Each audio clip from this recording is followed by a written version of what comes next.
ذبح ہو کر زندہ ہو جانے والے پرندے۔ حضرت ابراہیم خلیل اللہ علیہ السلام نے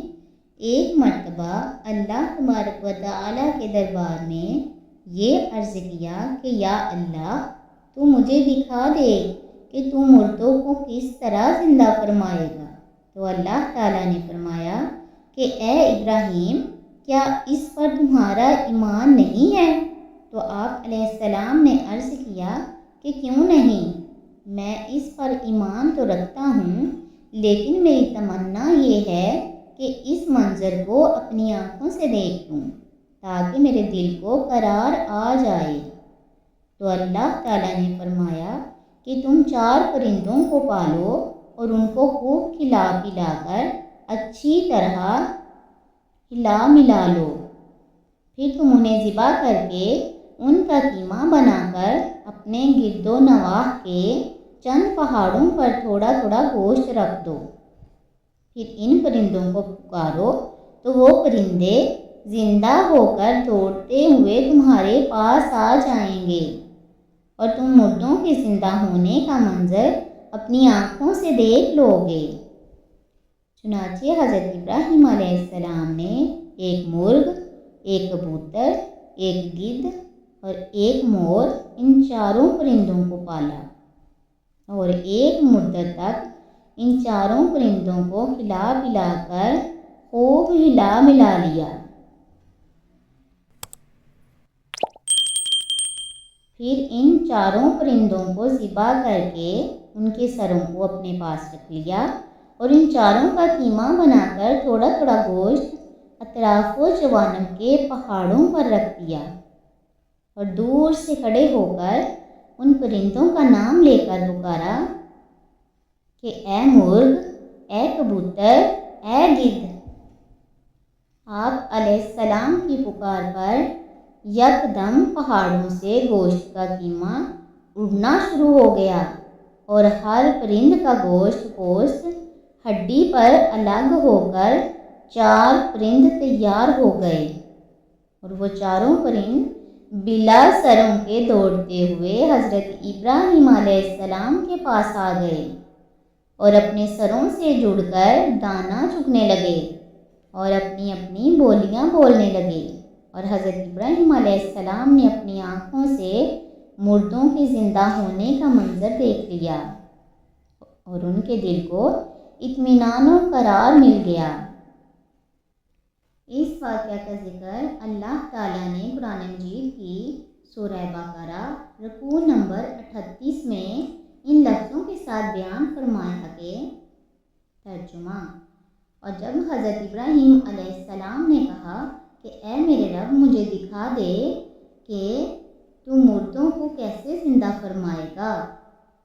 فرمایا کیا تجھے یقین نہیں؟ عرض کی کیوں نہیں، مگر یہ چاہتا ہوں کہ میرے دل کو قرار آ جائے۔ فرمایا تو اچھا 4 پرندے لے کر اپنے ساتھ ملا لو،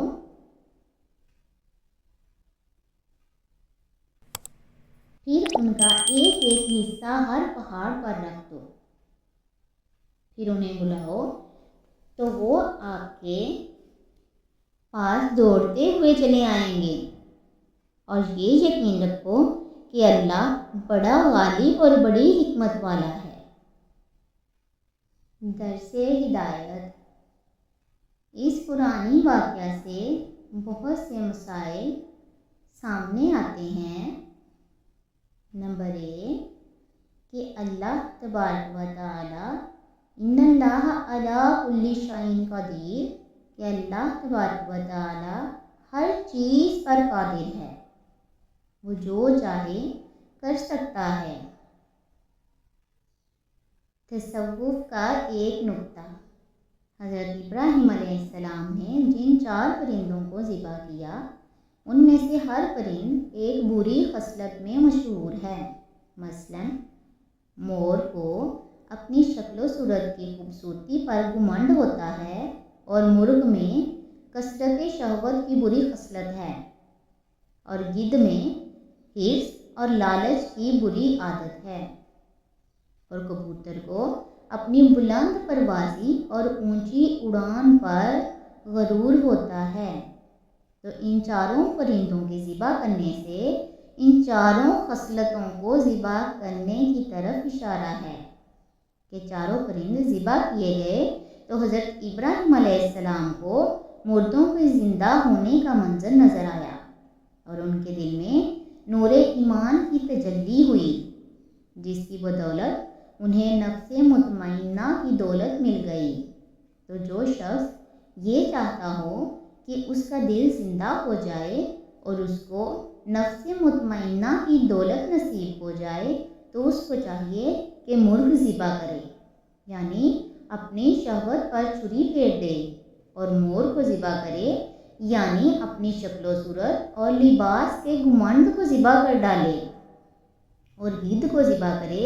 یعنی حرص اور لالچ کا گلا کاٹ ڈالے، اور کبوتر کو ذبح کرے یعنی اپنی بلند پروازی اور اونچے مرتبوں کے غرور و نخوت پر چھری چلا ڈالے۔